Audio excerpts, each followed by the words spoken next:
வணக்கம். நான் உங்கள் தீர்க்கதரிசி ஐயப்பன். இது தீர்க்கதரிசி பார்வை. இன்னைக்கு திருச்சி கிழக்கு தொகுதி, அதாவது நம்முடைய தமிழக முதல்வர் மாண்புமிகு ஜோசப் விஜய் அவர்கள் களம் கண்ட திருச்சி கிழக்கு தொகுதி நன்றி தெரிவிக்கும் விழா. இந்த நிகழ்வு திருச்சியில ஜெயின் ஜோசப் கல்லூரியில வளாகத்துல இன்னைக்கு ரொம்ப சிறப்பா நடந்துச்சு. அதாவது தேர்தலுக்கு முன்னாடி வாக்கு சேகரிக்கக்கூடிய ஒரு வேட்பாளரா களத்தில் தன்னை அறிமுகப்படுத்திக் கொண்ட மாண்புமிகு முதல்வர் விஜய் அவர்கள் இன்று மாண்புமிகு முதல்வராகவே களத்தில் மக்கள் முன் தோன்றினார். இதுல என்ன விஷயம்னு பாத்தீங்கன்னா, ஒரு ஒரு பெரிய ஆறாவரம் கிடையாது. ரொம்ப அமைதியா, ரொம்ப சிம்பிளா, ஒரு முதல்வர் மாதிரி அவர் பெருசா ஒன்றும் தன்னை காமிச்சிக்கவே இல்லை.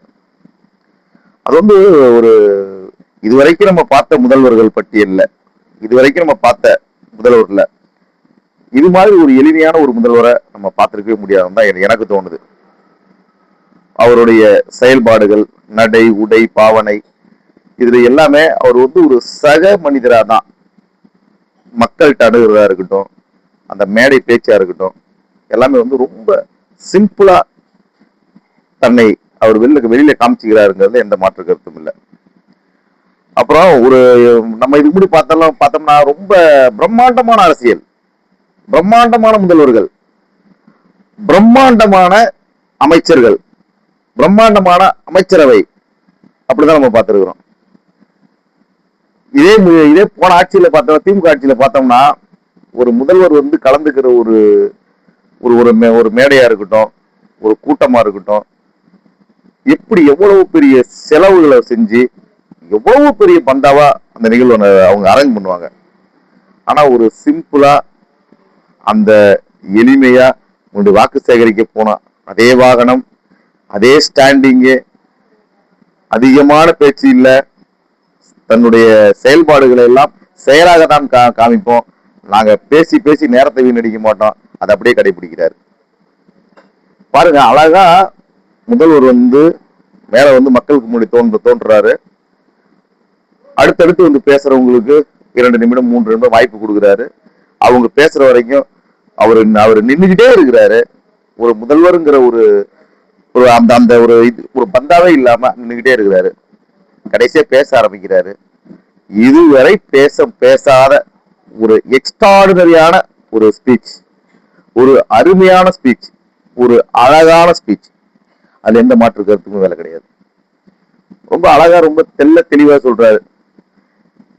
நீங்க என்னை பத்தி இயேசுவோர் ஏசட்டும், தூற்றுவோர் தூற்றட்டும், என்னுடைய பணிகள் மக்களுக்கு பணி செய்து கிடப்பதே அப்படிங்கிறது ரொம்ப தெளிவா இருக்காரு.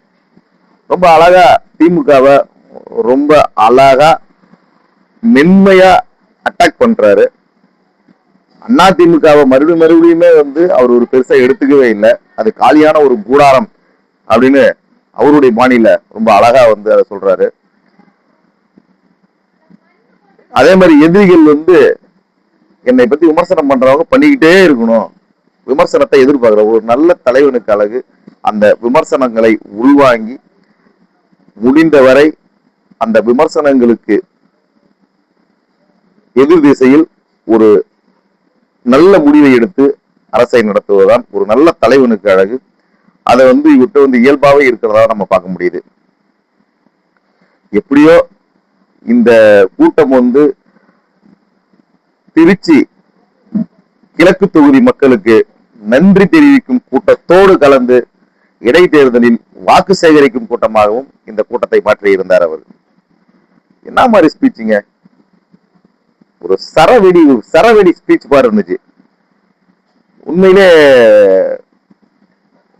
அரசியலினுடைய ஆழத்தை அவர் இந்த கடந்த சில நாட்கள்லயே அவர் புரிஞ்சுக்கிட்டாரு, கத்துக்கிட்டாரு. எல்லாம் எதிரிகள் பேசுறதெல்லாம் இவரெல்லாம் வந்து ஒரு நடிகர், இவர் வந்து என்னத்த வந்து அரசியலை கத்துக்கிட்டு என்ன அரசியல் பண்ண போறாரு, இவருக்கு என்ன தெரியும் அப்படின்னு சொல்லிக்கிட்டு இருந்த இடத்துல, ஆனா அவர் ரொம்ப நிதானமா அரசியலை உள்வாங்கி ரொம்ப பொறுமையா அரசியல் பண்றாரு, ஆட்சி பண்றாரு அப்படிங்கிறதுல எந்த மாற்று கருத்தும் இல்லை.